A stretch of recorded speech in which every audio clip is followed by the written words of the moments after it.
be saying to the people in America, we, the scientists, we, the researchers, we, the workers, believe in you, believe in what we do for you, and we are not going to stop fighting for you.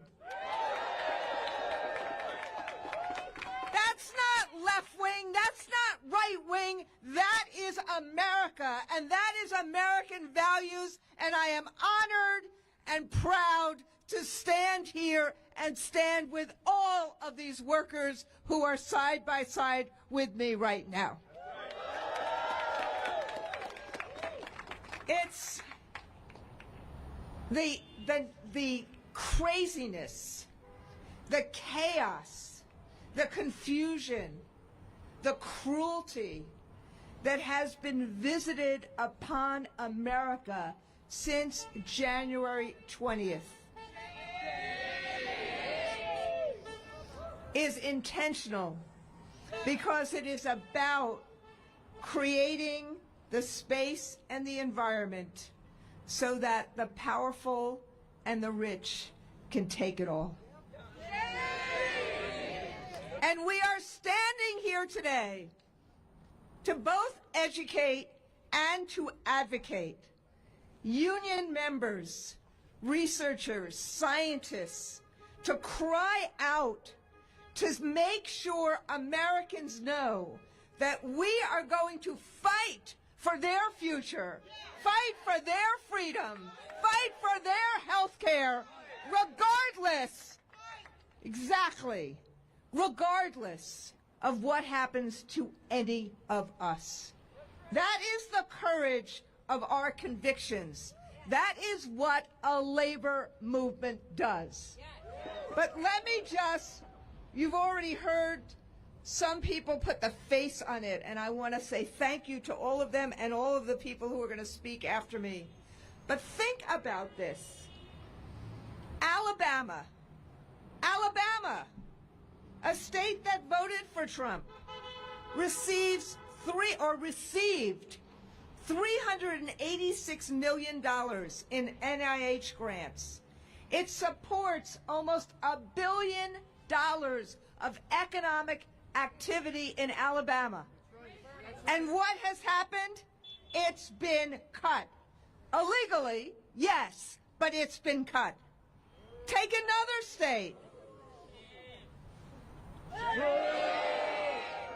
New Jersey receives about $400 million in grants that support $1.3 billion in economic activity in the state. That has been cut. And then there's Texas, one of the largest states in the country.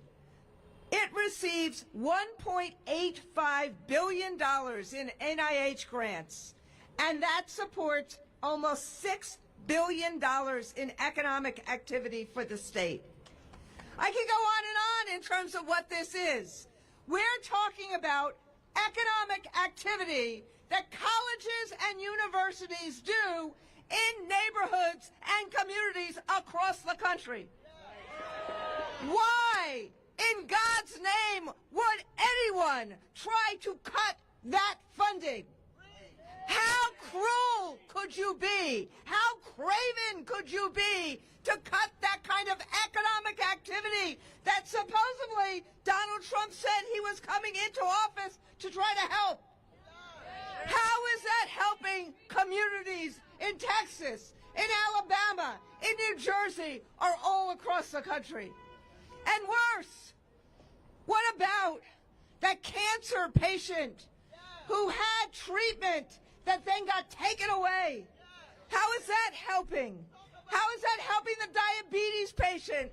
How is that helping the research for Alzheimer's? All this is just cruel. It's cruel. It's craven. It's confusing, and it's chaotic, and it's intended to make us bow down and say, do whatever you need, Mr. Trump, because we just need you to stop this. Now, are we going to stop fighting for the else we need? Are we going to stop fighting for the universities and the research institutions we need? Are we going to fight in the courts and the court of public opinion?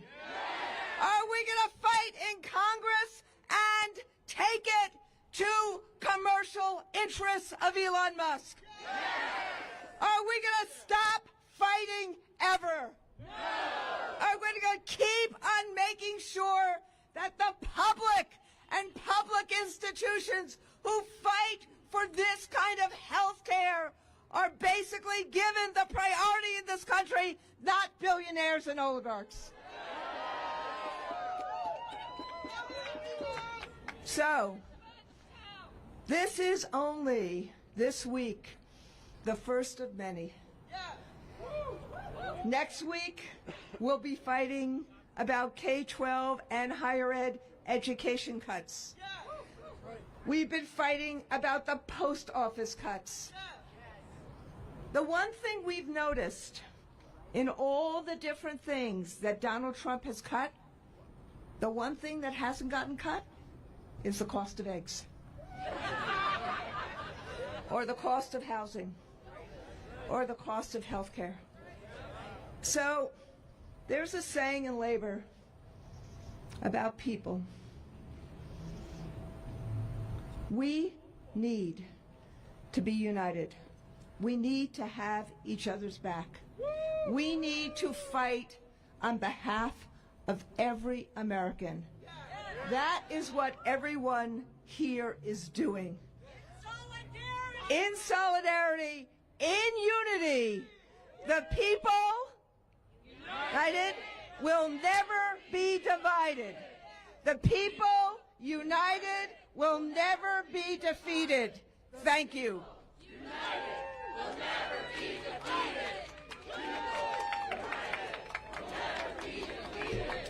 Thank you, President Weingarten. Next up, we have AFL-CIO President Liz Shuler.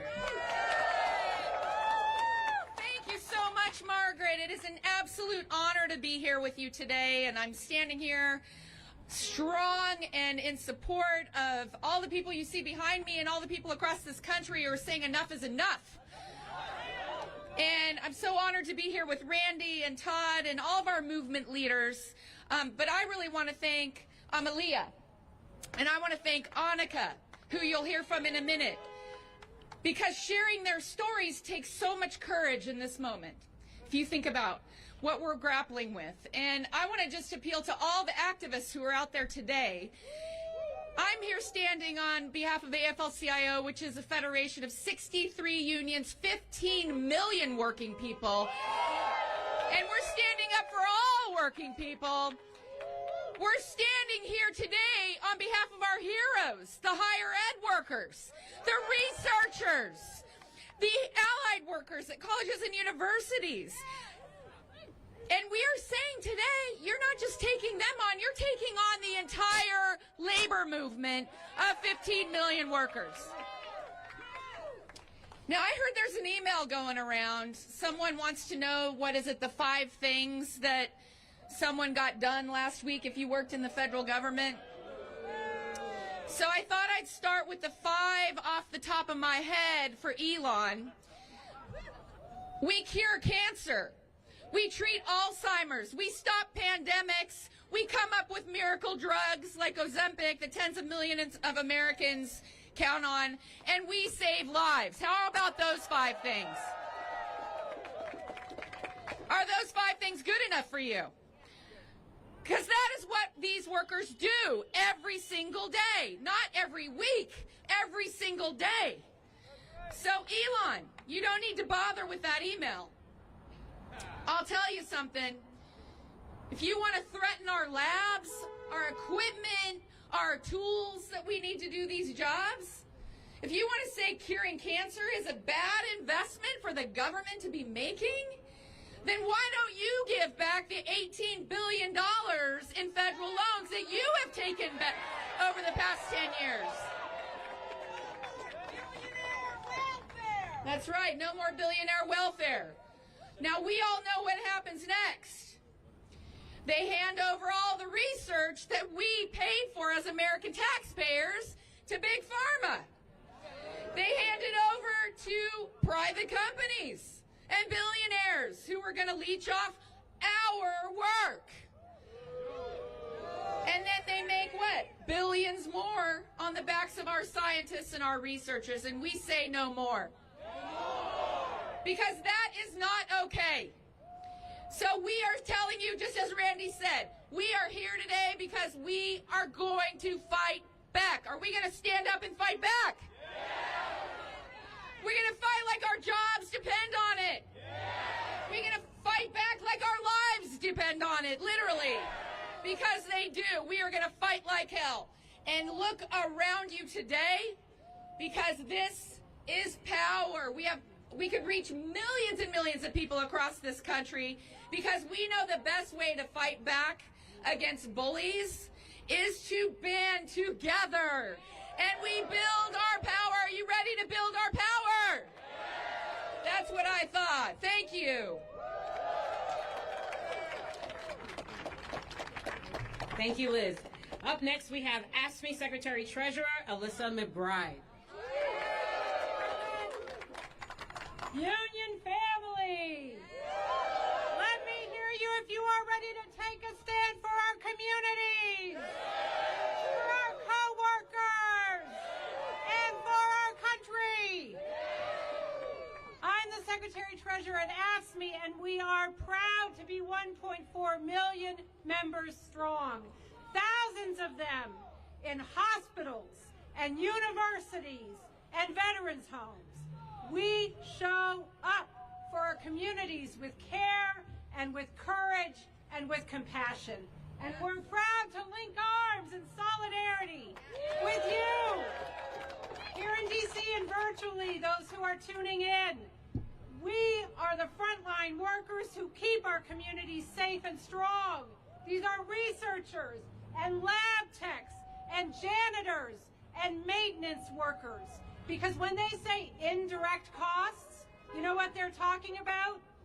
Human beings who clean labs and keep generators going and maintain special equipment, because we make science happen.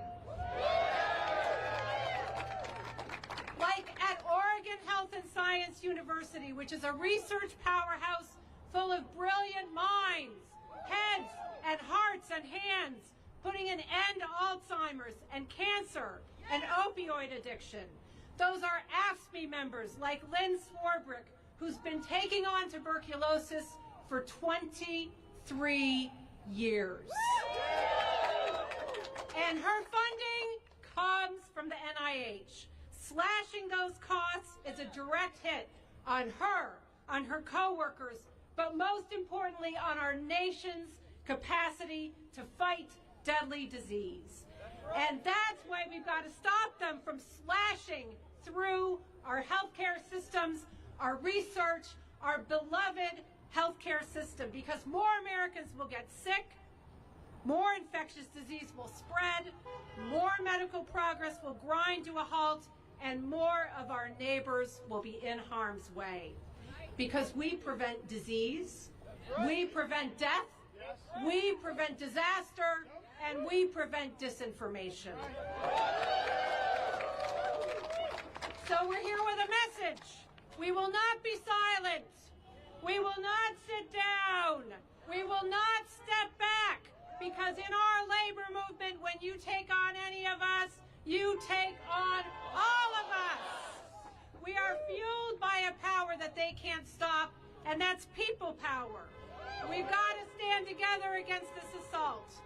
So let me ask you right now to commit, to get organized and stay connected to each other, linking arms today and every day, to communicate, not just with our allies and within our workplaces, but with our elected officials, especially today, because today we can reach our members of Congress to say, vote no on the House budget resolution that will cut public services to give tax breaks to the ultra-wealthy and giant corporations. We have the power. Call your members of Congress. Go them if you're in D.C. Get on the phone if you're out there across the country. And most important, we've got to build our union power by asking other workers to join us in our labor movement, because we are the only people who can stop this assault. Thank you for showing up, for standing strong, for speaking out in solidarity.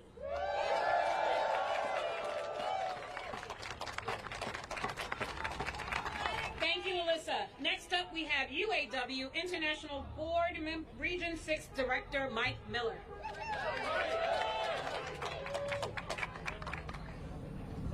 Good afternoon, everyone. UAW represents 5,000 fellows at NIH and over 100,000 workers at universities and research institutes across the U.S., many of whom are funded by federal grants. From finding cures to rare diseases, cancers, and Alzheimer's, to restoring vision to the blind and developing non-addictive opioid pain relievers, their work is saving lives and making them better every day. Their work also has huge economic benefits. Every dollar invested into NIH research equates to $2.46 in economic activity. In 2023, NIH funding supported over 400,000 jobs in the United States and created nearly $100 billion in economic activity. During Trump's first term as president, NIH funding increased by over $10 billion, which translated to an increase in 60,000 jobs and injected $20 billion into communities across every single state. And so much of the research conducted at the NIH and at universities funded by the federal government is research that the private sector simply cannot or will not undertake because it's too risky or too early stage. But this critical research enables accelerating scientific innovation and economic growth, and it has led to some of the most important medical breakthroughs in human history. But the Trump administration and its billionaire backers are right now engaged in an all-out war on research workers. They're trying to gut critical funding, fire workers, censor life-saving research, attack higher education, roll back principles of scientific integrity, and impose research grant freezes that sabotage health innovation and research. The Trump administration is doing all of this in the name of savings and efficiency, but we know the truth. The truth is that these actions will destroy jobs, decimate communities, slam the brakes on ongoing clinical trials, and set the U.S. back decades in terms of training the next generation of world-class scientists like Emilia and Annika, who you're about to hear from. The truth is that every single day, this chaos and these cuts rule over our health research infrastructure, has devastating long-term impacts in the fight against chronic diseases like cancer, diabetes, heart disease, and so much more. And the truth is that every single day that chaos and cuts rule, the only ones benefiting are the billionaires and corporations who want complete control over our health economy so they can make massive profits off the backs of workers and patients. The new Health and Human Services Secretary says we can't trust Big Pharma to do what is best in the best interest of the American people or to prioritize anything over their own profits. Well, the UAW agrees with that message. Drug prices in this country are already astronomical, and Big Pharma and other corporate actors have consistently stood in the way of policies like Medicare for All that would actually bring costs down and improve access to quality care. But if you want to stand up against profiteering and corruption in the healthcare industry, you don't slash research in the public interest. And you don't go after the federal workers and university workers who make it happen. Those attacks only serve to further privatize our health economy. What we're seeing from this administration is a corporate power grab, plain and simple, and it's one that will only make people sicker in the long run. But we workers see this power grab for what it is, and we're fighting back. Tens of thousands of researchers last week have formed unions in recent years and have begun organizing against the cuts to critical research funding, including hundreds who are on a phone bank right now calling their members of Congress to urge them not to cut this funding. And there were tens of thousands who were in the street, many of us included, all last week, protesting the same thing. Our power is growing, and support for research funding goes across all sectors of the UAW and the U.S. economy. Last week, UAW President Fain was meeting with auto workers in Toledo, Ohio, and a worker came up to him and relayed a story about his young twins who had a rare disease and were treated at the NIH Clinical Center in Bethesda. Funding for NIH and for scientific research is a working class issue that impacts people across all walks of life, and we're calling on members of Congress from both parties to step up and fight back.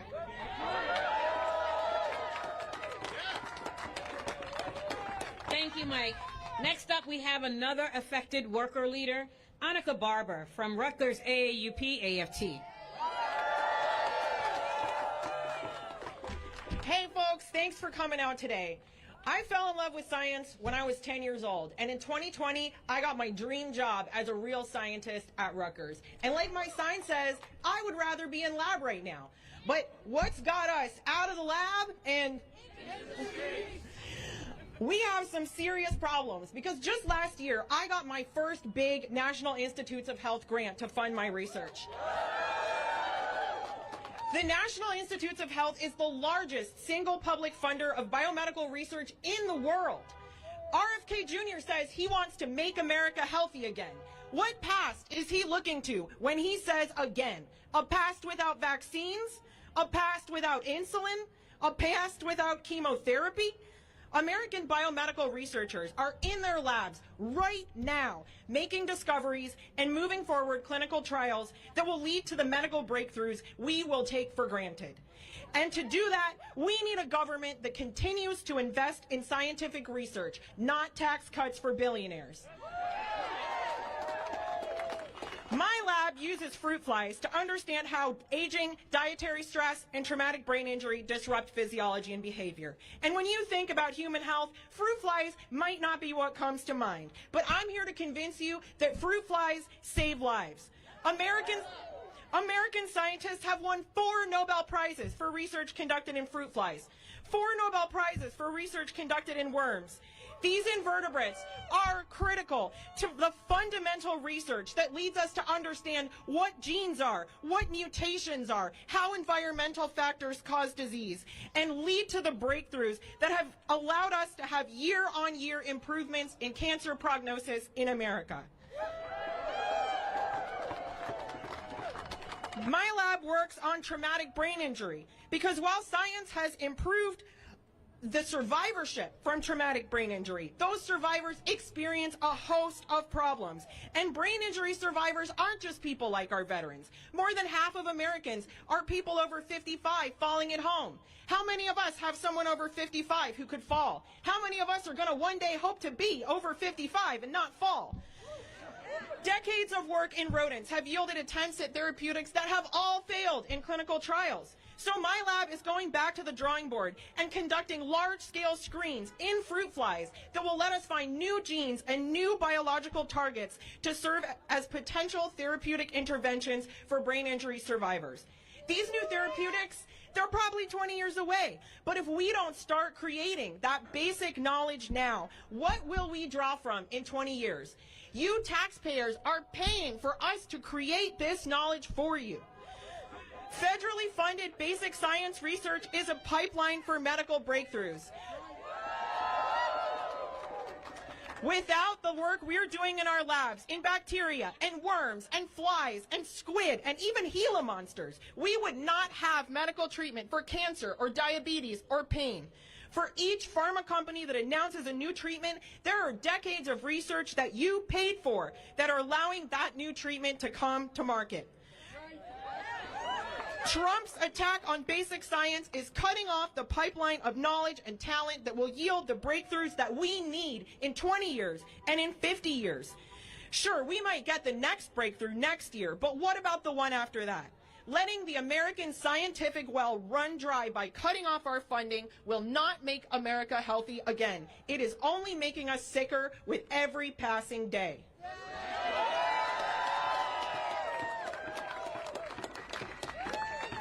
Thank you, Annika. Next up, we have UE General President Carl Rosen. Good afternoon, everybody.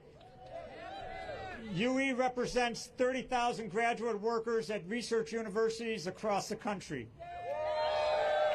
Our members do the crucial work in labs and classrooms that allow our society to make advancements, as you've been hearing, in human health, to address human needs, to literally save lives. Cuts to research funding are a direct theft from working people for the benefit of the billionaires who are now running the federal government. It's a theft from working people because thousands and thousands will lose their jobs.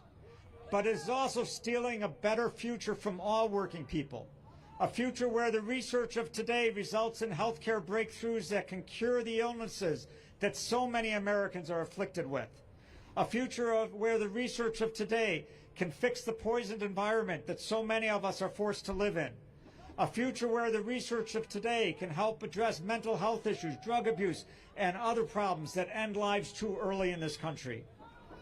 Instead, the Trump administration is trying to slash research funding so they can divert the money into huge tax cuts for the billionaires who are pulling the strings. Is that right? No! Is that right? No! Americans didn't vote for funding cuts to basic research. The money that Trump and Musk are trying to cut was appropriated by Congress, the body to which the Constitution gives the power of the purse. In fact, the last time Trump was in office, he tried to cut research funding. Congress not only refused to cut it, but actually added additional money. Congress has always funded basic research because Americans need and want our nation to be able to continue to make advancements in health and science. Trump promised working people a better economy, but pushing through cuts that could force universities to lay off thousands of people will make the economy worse, not better.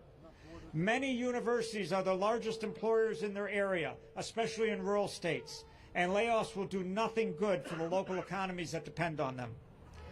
Trump and Musk are making these cuts in a totally undemocratic fashion because they know the American people don't support them. Congress appropriated this money, and Congress needs to step in and reassert their authority.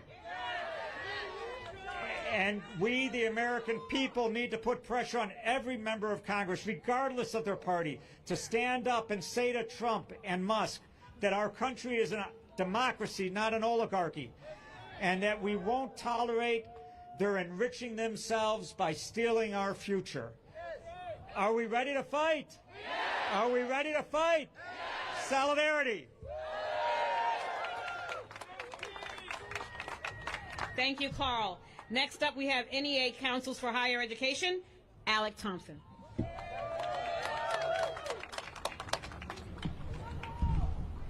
Good afternoon. I'm proud to be standing here today as a community college professor, a long-serving NEA member, and the newly elected president of the National Council for Higher Education. Thank you. We're here today because dramatic changes have been proposed which threaten our colleges and universities. These institutions are critical to the very health of our nation as they provide transformational experiences that not only positively reshape the life trajectories of our individual students, but they also serve to lift up and improve the entire fabric of our society. The current crop of proposals, eliminating the Department of Ed, stripping funding from college universities, rolling back civil rights protections, represent a deliberate effort to reduce the importance and impact that colleges and universities have in shaping American life. Our system of education is facing a punitive, vindictive, amoral retrenchment whose intentions stand in direct opposition to their core mission. The proposed changes will not improve our nation's higher education system. Instead, they will have the opposite effect. Colleges will become less accessible, students' learning will be narrowed, and the overall quality of life in America will be markedly diminished.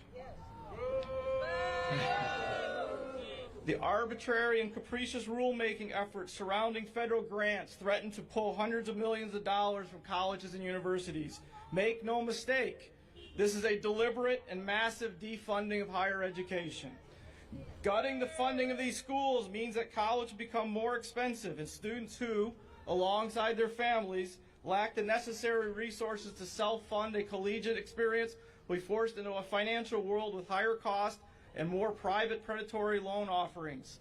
Costs will not be reduced. They will simply shift the students to the raising of tuition and fees. Beyond the cost to individual students, critical medical research you've heard today on areas such as cancer, heart disease, Alzheimer's, diabetes, viral pandemics are all being directly harmed by the Trump administration's actions. Reducing the work in these areas that not only has immediate negative health consequences, but creates a legacy of damage, right? Limiting the education and training of tomorrow's leaders in these critical areas.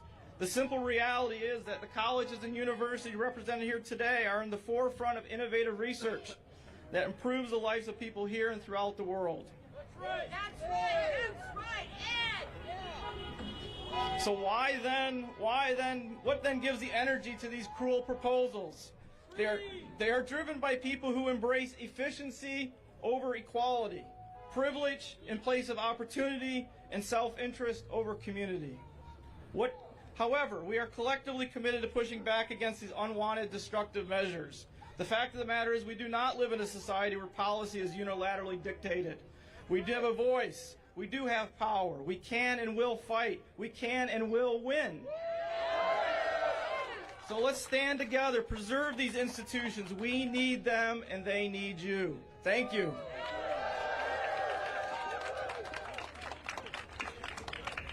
Thank you, Alec. And last but certainly not least, Levin Kim from UAW and the chair of Higher Education Labor United, HELU.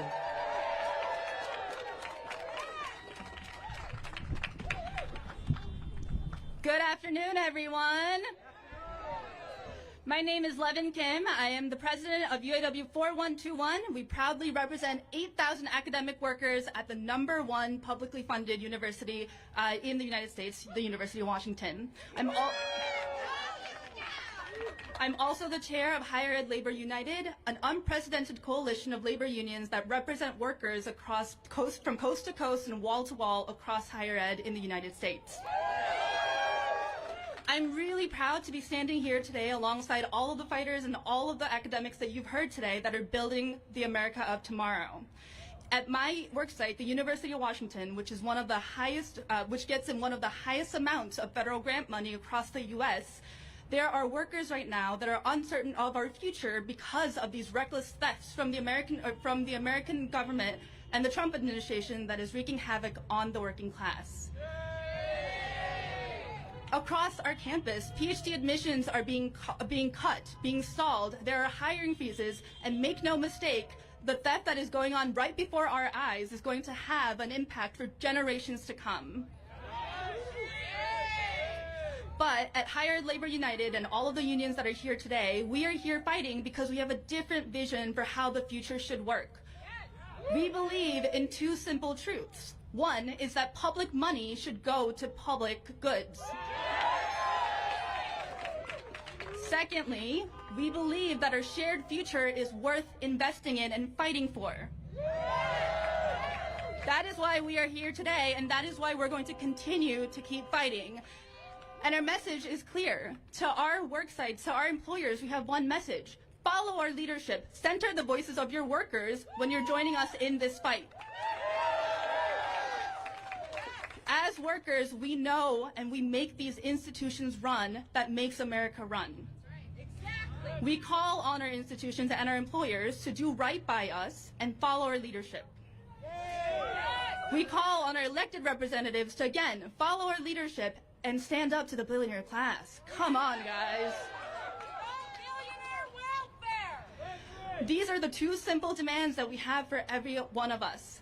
And for all of the workers that are out here and all of the workers that are listening in, join your union, get organized, and from wall to wall and coast to coast, join the fight by joining Higher Ed Labor United and joining in the fight.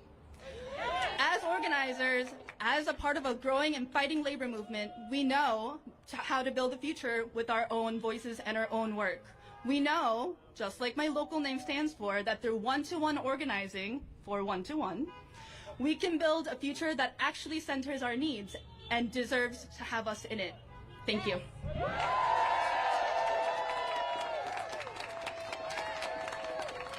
Thank Thank you, Levin. And again, thank you all for coming. My name is Margaret Cook, and I am the Public Health Care and Education Worker Sector Vice President of CWA, Communication Workers of America.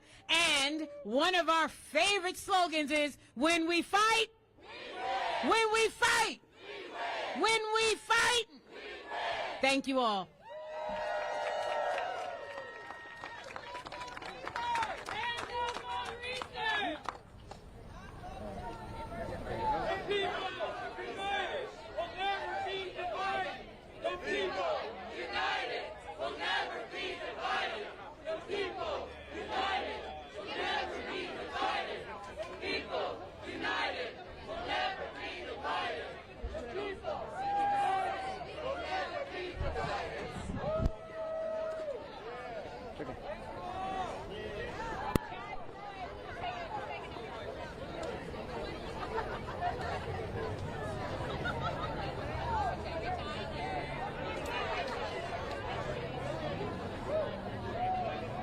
Great help, man.